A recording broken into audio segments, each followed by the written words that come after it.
Live India 24 channel में आप सभी का बहुत बहुत स्वागत है। आइए सुनते हैं मुंशी प्रेमचंद जी द्वारा लिखित उपन्यास सेवा सदन का भाग 42। सदन का हृदय नदी में चमकती हुई चंद्र किरणों के सदृश थरथराने लगा।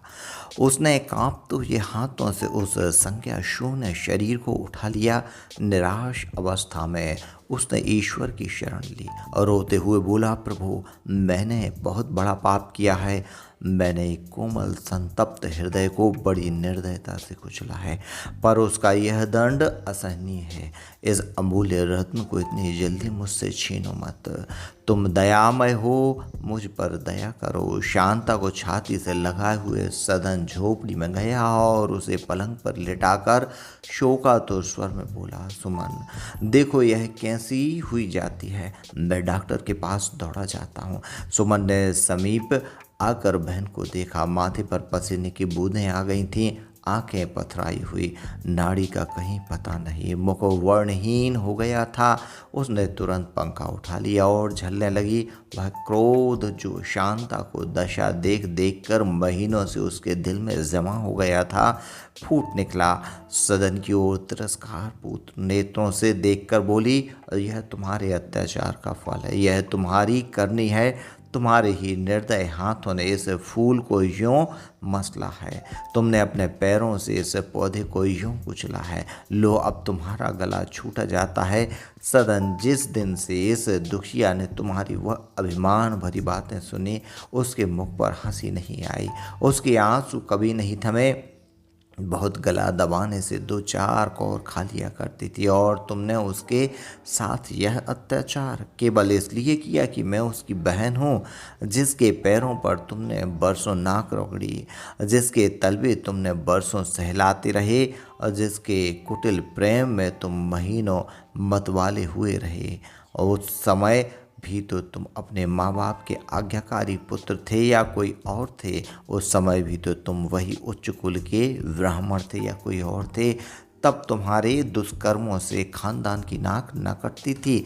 आज तुम आकाश के देवता बने फिरते हो, अंधेरे में जूठा खाने को तैयार, पर उजले में निमंत्रण भी स्वीकार नहीं। यह निरी धूर्तता है, दगाबाजी है। जैसा तुमने इस दुखिया के साथ किया है, उसका फल तुम्हें ईश्वर देगा। इसे तो जो कुछ भुगतना था वह भुगत चुकी, आज न मरी कल मर जाएगी।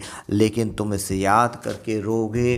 कोई और स्त्री होती तो तुम्हारी बातें सुनकर फिर तुम्हारी ओर आँख उठाकर ना देखती, तुम्हें कोसती, लेकिन वह अबला सदा तुम्हारे नाम पर मरती रही। लाओ थोड़ा ठंडा पानी। सदन अपराधी की भांति सिर झुकाए ये बातें सुनता रहा। उससे उसका हृदय कुछ हल्का हुआ। सुमन ने यदि उसे गालियाँ भी दी होती तो और भी बोध होता। वह अपने को इस तिरस्कार से सर्वथा योग्य समझता था। उसने ठंडे पानी का कटोरा सुमन को दिया और स्वयं पंखा झलने लगा। स्वयं ने शांता के मुंह पर पानी के कई छींटे दिए। इस पर जब शांता ने आंखें न खोली, तब सदन बोला, जाकर डॉक्टर को बुला लाऊं ना? सुमन ने कहा, नहीं, घबराओ मत, ठंडक पहुंचते ही होश आ जाएगा। डॉक्टर के पास इसकी दवा नहीं।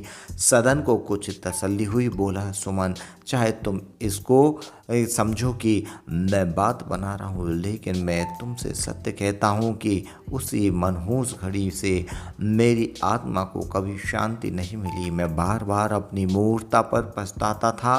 कई बार इरादा किया कि चलकर अपना अपराध क्षमा कराऊं, लेकिन यही विचार उठता कि किसी बूते पर जाऊं। घर वालों से सहायता की कोई आशा न थी, और मुझे तो कुछ अजानती कि सदा कोतल घोड़ा बना रहा। बस इसी चिंता में डूबा रहता था कि किसी प्रकार चार पैसे पैदा करूं और अपनी झोपड़ी अलग बनाऊं।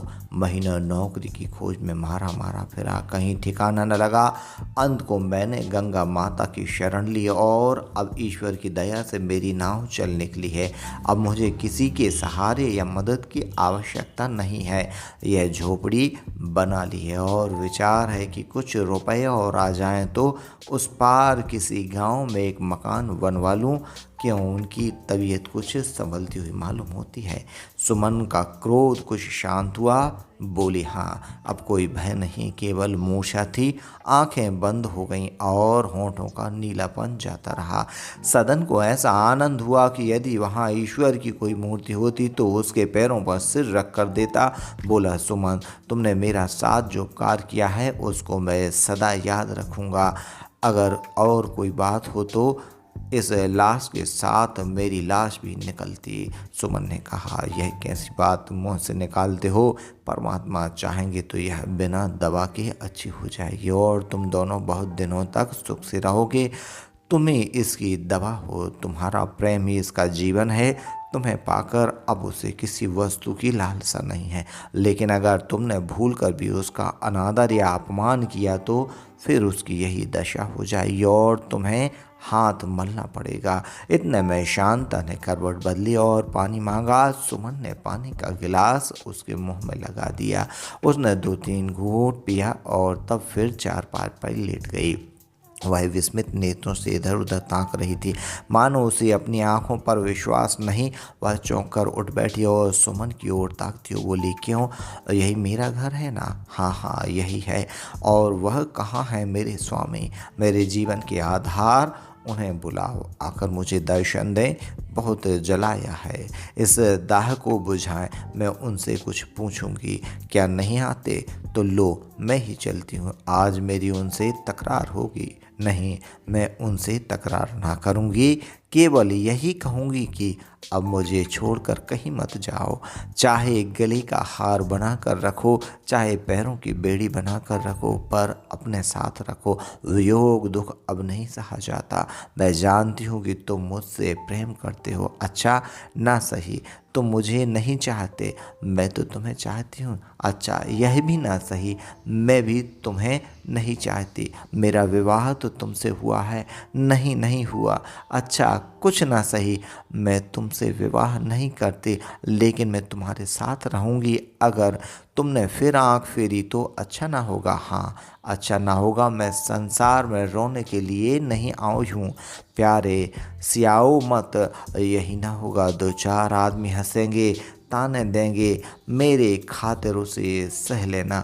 क्या माँ बाप छोड़ देंगे? कैसी बात करते हो? माँ बाप अपने लड़के को नहीं छोड़ते। तुम देख लेना, मैं उन्हें खींच लाऊंगी। मैं अपनी सास के पैर धो धो पीऊँगी, अपने ससुर के पैर दबाऊंगी। क्यों, उन्हें मुझ पर दया ना आएगी? यह कहते कहते शांता की आंखें फिर बंद हो गईं। सुमन ने सदन से कहा, अब सो रही है, सोने दो, एक नींद सो लेगी तो उसका जी संभल जाएगा। रात अधिक बीत गई है, अब तुम भी घर जाओ। शर्मा जी बैठे घबराते होंगे। सदन ने कहा, आज न जाऊंगा। सुमन बोली, नहीं नहीं, वे लोग घबराएंगे। शांता अब अच्छी है, देखो कैसे सुख से सोती है। इतने दिनों में आज ही मैंने उसे यूं सोते देखा है। सदन नहीं माना, वहीं बरामदे में आकर चौकी पर लेटा रहा और सोचने लगा। बाबू विट्ठलदास न्याय प्रिय सरल मनुष्य थे। जिधर न्याय खींच ले जाता उधर चले जाते थे। इसमें लेश मात्र के संकोच न होता था। जब उन्होंने पद्म सिंह को न्यायालय में हटते देखा तो उसका साथ छोड़ दिया और कई महीनों तक उनके घर न आए। लेकिन प्रभाकर राव ने जब आश्रम पर आक्षेप करना शुरू किया और सुमन बाई के संबंध में कुछ गुप्त रहस्यों का उल्लेख किया तो विट्ठलदास का उनसे भी बिगाड़ हो गया। अब सारे शहर में उनका कोई मित्र न था। अब उन्हें अनुभव हो रहा था कि ऐसी संस्था का अध्यक्ष होकर जिसका अस्तित्व दूसरों की सहायता और सहानुभूति पर निर्भर है, मेरे लिए किसी पक्ष को ग्रहण करना अत्यंत अनुचित है। उन्हें अनुभव हो रहा था कि आश्रम की कुशल इसी में है कि मैं से पृथक रहते हुए भी सबसे मिला रहूं। यही मार्ग मेरे लिए सबसे उत्तम है। संध्या का समय था। वे बैठे सोच रहे थे कि प्रभाकर राव के आक्षेपों का क्या उत्तर दूं। बातें कुछ सच्ची हैं। सुमन वास्तव में वैश्या थी। मैं यह जानते हुए उसे आश्रम में लाया। मैंने प्रबंधकारिणी सभा में इसकी कोई चर्चा नहीं की, इसका कोई प्रस्ताव नहीं किया। मैंने वास्तव में आश्रम को अपनी निज की संस्था समझा। मेरा उद्देश्य चाहे कितना भी प्रशंसनीय हो, पर मुझे गुप्त रखना सर्वथा अनुचित था। विठलदास अभी कुछ निश्चय नहीं करने पाए थे कि आश्रम की अध्यापिका ने आकर कहा, महाशय, आनंदी, राजकुमारी और गौरी घर जाने को तैयार बैठी हैं। मैंने कितना ही समझाया पर वे मानती ही नहीं। विठलदास ने झुक जलाकर कहा, कह दो चली जाए, मुझे उनका डर नहीं है। उनके लिए मैं सुमन और शांता को नहीं निकाल सकता। अध्यापिका चली गई और विठलदास फिर सोचने लगे, यह स्त्रियां अपने को क्या समझती हैं? क्या सुमन ऐसी गई बीती है कि वह उनके साथ ना रह भी नहीं सकती? उनका कहना है कि आश्रम बदनाम हो रहा है और यहाँ रहने से हमारी बदनामी हो रही। हाँ, ज़रूर बदनामी है, जाओ, मैं तुम्हें नहीं रोकता। इसी समय डाकिया चिट्ठियाँ लेकर आया। विठलदास के नाम 5 चिट्ठियाँ थी। एक में लिखा था कि मैं अपनी कन्या विद्यावती को आश्रम में रखना उचित नहीं समझता, मैं उसे लेने आऊँगा। दूसरे महाशय ने धमकाया था कि अगर वैश्याओं को आश्रम से न निकाला जाएगा तो वह चंदा देना बंद कर देंगे। तीसरे पत्र का भी यही आशय था। शेष दोनों पत्रों को विठलदास ने नहीं खोला। इन धमकियों ने उन्हें भयभीत नहीं किया बल्कि हट पर दृढ़ कर दिया। ये लोग समझते होंगे मैं इनकी गीदड़ भभकियों से कांपने लगूंगा। यह नहीं समझते कि विठलदास किसी की परवाह नहीं करता। आश्रम भले ही टूट जाए, शांता और सुमन को मैं कदापि अलग नहीं कर सकता। विठलदास के अहंकार ने उसकी सद्बुद्धि को परास्त कर दिया। सदुत्साह और दुस्साहस दोनों का स्रोत एक ही है, भेद केवल उनके व्यवहार में है। सुमन देख रही थी कि मेरे ही कारण यह भगदड़ मची हुई है। उसे दुख हो रहा था कि मैं यहाँ क्यों आई। उसने कितना श्रद्धा से न विधवाओं की सेवा की थी, पर उनका यह फल निकला। वह जानती थी विठलदास कभी उसे वहाँ से न जाने देंगे, इसलिए उसने निश्चय किया कि क्यों ना मैं चुपके से चली जाऊं। 3 स्त्रियां चली गई थीं। 2-3 महिलाएं तैयारियां कर रही थीं जिनका कहीं ठिकाना नहीं था, पर वह भी सुमन से मुँह चुराती फिरती थी। सुमन यह अपमान न सह सकी। उसने शांता से सलाह की। शांता बड़ी दुविधा में पड़ी। पद्मसिंह की आज्ञा के बिना वह आश्रम से निकलना अनुचित समझती थी। केवल यही नहीं कि आशा का एक पतला सूत उसे यहाँ बांधे हुए था, बल्कि उसे वह धर्म का बंधन समझती थी। वह सोचती थी, जब मैंने अपना सर्वस्व पद्मसिंह के हाथों में रख दिया तब अब स्वेच्छा पथ पर चलने का मुझे कोई अधिकार नहीं। लेकिन जब सुमन ने निश्चय रूप से कह दिया कि तुम रहती हो तो रहो, पर मैं किसी भांति न रहूंगी, तो शांता को वहाँ रहना असंभव सा प्रतीत होने लगा। जंगल में भटकते हुए उस समय मनुष्य की भांति जो किसी दूसरे को देखकर उसके साथ केवल इसलिए हो लेता है कि एक से दो हो जाएंगे, शांता अपनी बहन के साथ चलने को तैयार हो गई। सुमन ने पूछा, और जो पद्मसिंह नाराज होंगे तो? शांता ने कहा, उन्हें एक पत्र द्वारा समाचार लिख दूंगी। सुमन ने कहा, और जो सदन से बिगड़े? शांता ने कहा, जो दंड देंगे सह लूँगी। सुमन ने कहा, खूब सोच लो, ऐसा न हो कि पीछे पछताना पड़े। शांता ने कहा, रहना तो मुझे यहीं चाहिए, पर तुम्हारे बिना मुझसे रहा न जाएगा। हाँ, यह बता दो कि कहाँ चलेंगे। सुमन ने कहा, तुम्हें अमूला पहुँचा दूँगी। शांता बोली, और तुम? सुमन ने कहा, मेरे नारायण मालिक हैं, कहीं तीर्थ यात्रा करने चली जाऊंगी। दोनों बहनों में बहुत देर तक बातें हुई, फिर दोनों मिलकर रोईं। ज्यों ही आज 8 बजे और विठलदास भोजन करने के लिए अपने घर गए, दोनों बहनें सबकी आंख बचाकर चल खड़ी हुईं। रात भर किसी को खबर न हुई। सवेरे चौकीदार ने आकर विठलदास से यह समाचार कहा। वह घबराए और लपके हुए सुमन के कमरे में गए। सब चीज़ें पड़ी हुई थी, केवल दोनों बहनों का पता न था। बेचारे बड़ी चिंता में पड़े। पद्मसिंह को कैसे मुँह दिखाऊंगा? उन्हें उस समय सुमन पर क्रोध आया। यह सब उसी की करतूत है, वही शांता को बहका कर ले गई है। एकाएक उन्हें सुमन की चारपाई पर एक पत्र पड़ा हुआ दिखाई दिया। लपक कर उठा लिया और पढ़ने लगे।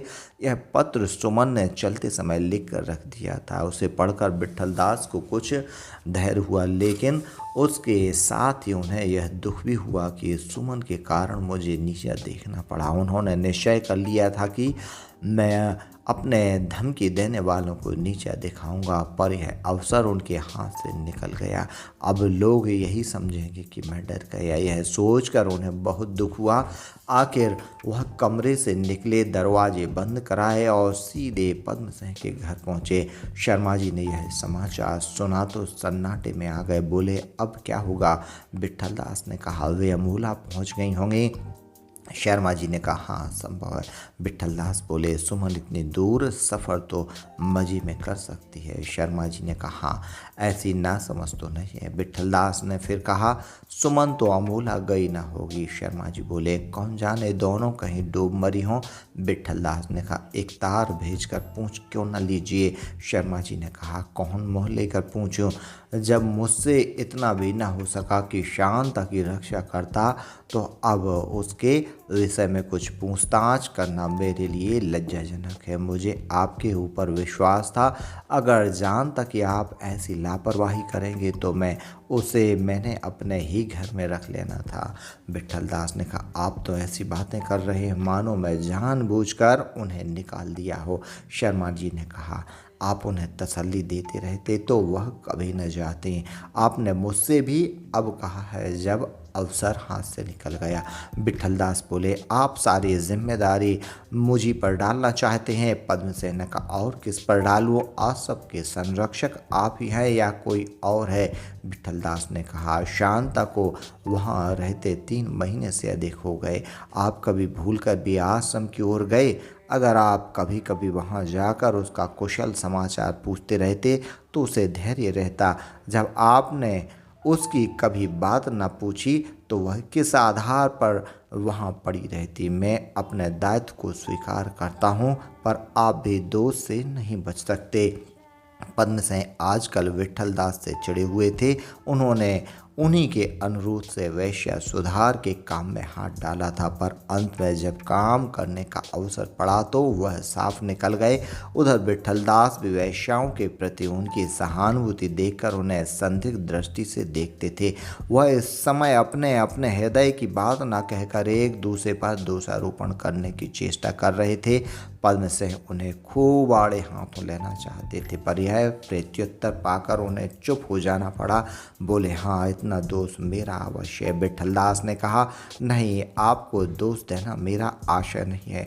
दोष सब मेरा ही है। आपने जब उन्हें मेरे सुपुर्द कर दिया तो आपका निश्चिंत हो जाना स्वाभाविक था। शर्मा जी ने कहा, नहीं, वास्तव में यह सब मेरी कायरता और आलस्य का फल है। आप उन्हें जबरदस्ती नहीं रोक सकते थे। पद्म सिंह ने अपना दोष स्वीकार करके बाजी पलट दी थी। हम आप झुककर दूसरे को झुका सकते हैं, पर तनकर किसी को झुकाना कठिन है। विट्ठल दास ने कहा, शायद सदन सिंह को कुछ मालूम हो, जरा उन्हें बुलाइए। शर्मा जी ने कहा, वह तो रात से ही गायब है। उसने गंगा के किनारे एक झोपड़ा बना लिया है, कई मल्लाह लगा ली हैं और एक नाव चलाता है। शायद रात वही रह गया। विट्ठल दास ने कहा, संभव है दोनों बहनें वहीं पहुंच गई हों। कहिए तो जाऊं? शर्मा जी ने कहा, अजी नहीं, आप किस भ्रम में हैं? वह इतना लिबरल नहीं है, उनके साय से ही भागता है। अकस्मात सदन में उनके कमरे में प्रवेश किया। पद्म सिंह ने पूछा, तुम रात कहाँ रह गए? सारी रात तुम्हारी राह देखता रहा। सदन ने धरती की ओर ताकते हुए कहा, मैं स्वयं लज्जित हूँ। ऐसा काम पड़ गया कि मुझे विवश होकर रुकना पड़ा। इतना समय भी न मिला कि आकर कह जाता। मैंने आपसे शर्म के मारे कभी चर्चा नहीं की, लेकिन इधर कई महीने से मैंने एक नाव चलाना शुरू किया है। वहीं नदी के किनारे एक झोपड़ा बनवा लिया है। मेरा विचार है कि इस काम को जमकर करूं, इसलिए आपसे उस झोपड़े में रहने की आज्ञा चाहता हूं। शर्मा जी ने कहा, इसकी चर्चा तो लाला भगत राम ने एक बार मुझसे की थी, लेकिन खेद यह है कि तुमने अब तक मुझसे इसे छिपाया, नहीं तो मैं भी कुछ सहायता करता।